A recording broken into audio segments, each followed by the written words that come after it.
Separate your personal from your business.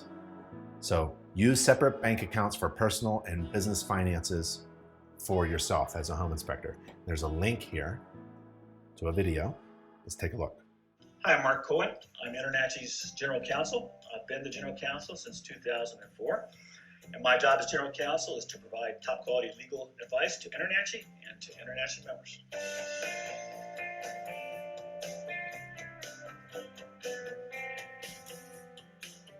One question that InterNACHI members ask me a lot is whether they should have separate bank accounts for their personal finances and their business finances.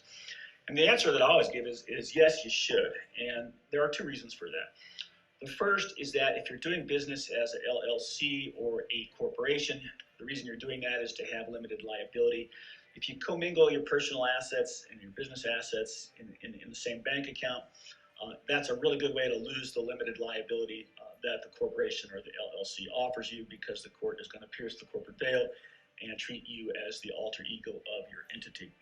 The other reason that I recommend separate bank accounts is it makes it easier for your bookkeeper to keep track of what was the business expense, what was the business revenue, and it's certainly going to help you out if the IRS ever audits you. So for those reasons, I strongly recommend that inspectors keep a separate bank account for their personal affairs and for their business. So I hope that information was helpful.